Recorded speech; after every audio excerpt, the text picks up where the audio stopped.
Dirrell with a 5-inch reach advantage. You know, he switches from lefty to righty. I'll be very curious to see which side is more effective.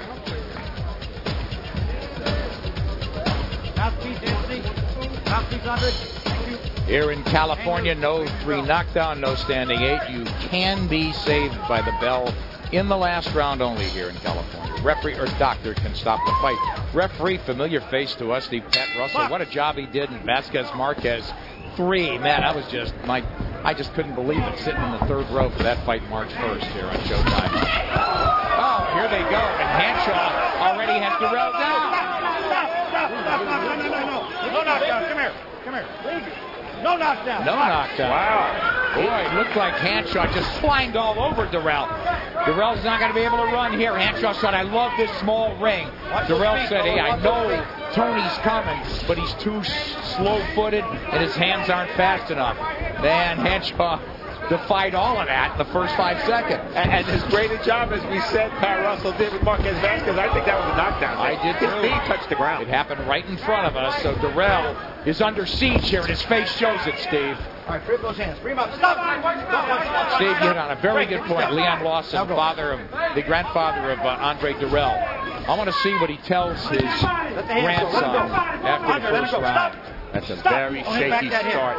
Andre Dirrell needed to ease into this fight. Credit Hanshaw for being smart enough to know that if he mugged Dirrell from the start, that would take Dirrell out of whatever game plan he had. It's got Dirrell fighting orthodox. You know, Tony said when he switches on me, I'm going to catch him with the right hand on that switch. Don't punch. Right. Dirrell loves to fight southpaw mostly. He's a natural southpaw, but now he's going right-handed. And Hanshaw looks too strong for him right here. Got him in the corner. Whoa, let him out. Let him out. Watch your heads. Watch your heads, fellas, inside. Steve, they're not going to Hanshaw to me. He didn't have threatening power. He doesn't have damaging power. He's got Dirrell trying to create some space that doesn't seem to be there. So he is trying to violate Hanshaw or Dirrell's space and let him fight at the pace he wants, which is a suffocating one. Here comes Dirrell's hand speed. Yeah, it seems to me the only thing Dirrell can do right now is somehow land a shot to get some respect. Hanshaw, good chin. Only time he's been down was against Roy Jones. And that's the way he went out against Jones. Just absolutely unintimidated. He just went after him, backed Jones in a corner. But Jones, so much more experienced than Dirrell, was able to pick his shots and then let his hands go. A totally different fight here, but one that both men need. There's Dirrell sticking the jab to the body. Dirrell watching. He sees really well. Look at his eyes. He's trying to read off of Hanshaw. Hanshaw walks in, not behind the jab, trying to unload that right hand. All right, hang on. Stop punching. Don't punch. Stop. You know, Hanshaw's a lot of left hook, right hand. Left hook, right hand, Steve. And Hanshaw is a very good left hooker. There goes Dirrell. Boy, I thought he was getting on nerve there earlier, but he's dialing his way into the fight, boxing a little bit. Big overhand right from Anthony Hanshaw before the bell. That's a slip. No. You okay? Definite slip. We don't see any water in the corner. Let's listen in. Andre Dirrell and his grandfather trainer. Andre, you gotta pop them jabs. Yes, pop them jabs. Let your crosses go. Water. Give me water. Let your crosses go. Take a deep breath. Practice. Pop them jabs. Keep them jabs. Round 1 was 10 seconds old when Dirrell got trapped in the corner. Hanshaw, big left hook, another left hook, and a right hand. That's a knockdown. Yep. Now, he did push down on Dirrell's shoulder and neck, but I believe that Dirrell was already down. Take another look from the high angle. Watch the right hand. Dirrell bounces off the ropes and goes down. It's clear to me, Steve. Yeah, it's a knockdown despite the fact that Hanshaw was pushing down and helped Dirrell down a little bit there. Well, big for Hanshaw. It was at least a 10-9 round, a 10-8 round unofficially, but officially it's going to go as a 10-9 for Tony Hanshaw. Now we see Dirrell coming out southpaw. I want him to get on that jab, get on the jab. I think it's a great idea to go southpaw against Hanshaw. Hanshaw has not been jabbing much anyway, so maybe it won't be a big factor. Oh, just moving back, and Pat Russell says, no knockdown again. I agree with no.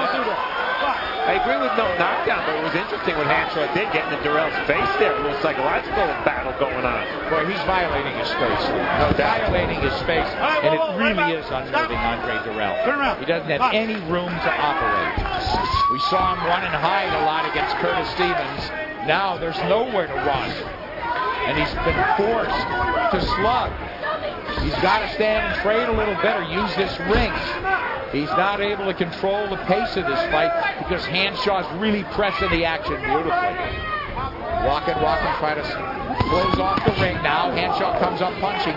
Dirrell's fast hands coming to play, though. Watch your head. Step back. It's a good fight.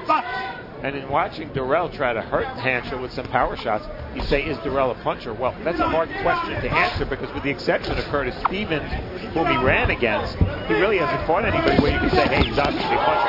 He let his hands go there. That really did. Nice counter. You don't need me. Free him up. He knows how to sit down on his shots. He turns his shots over. Whether he has natural Let his head out. power, one punch power, that's another question, but he sure has hand speed. This is an 18-foot ring, and boy, it looks like about 10 feet now to Andre Dirrell, doesn't it? Andre Dirrell in the corner again, a place he doesn't want to be. There, Hanshaw trying to trap him, trying to line him up, chasing him around. Dirrell trying to back up, create a little space, and unload that counter right hand. There's that triple jab. Beautiful as Dirrell goes to the body. He does that very well with that left jab. Now it's Hanshaw walking, following a little. He's short with one of those occasional jabs, but Dirrell switching up nicely. Now he is left-handed, right-handed orthodox. He's very effective from both sides, Steve. Is an excellent boxer. Well, I might question Dirrell's punching power, but I'll never question his hand speed. He has exceptional hand speed. When he jabs, though, a lot of times now, he's jabbing, and you saw it just there. He's jabbing and jumping back. I talked at the break in between fights about intent. Straight left hand from Dirrell, who now goes orthodox. And, you know, Hanshaw's got to catch him on those switches with the right hand. Bring up those hands. Let him go. Stop. Break. Take a step back. Much closer around, Nick. Yeah. Dirrell flashing real boxing ability. Hanshaw back to his corner first. Stand up, man. Listen to me. Now look, you lost that round. And you know why you lost that round? You know why you lost that round? Because you had too much distance between you. You let him get on the outside with a couple bullshit punches. You understand? You cannot get out there and do close rounds like that. You understand? You got to get on. When that bell rings, you jump right on in there. Okay? You jump right on top of this man. Okay? Do not give him no room to do anything. As soon as you get him, good speech by Ronnie Shields. Nick talked about Hanshaw violating Dirrell's space. That's what he means. Now, that was not a knockdown, but look at what Hanshaw does. When you get close, go to the body. Now, look, you aiming at the head with the hook. Start aiming right here to the shoulder. Aim to the shoulder. That's peace.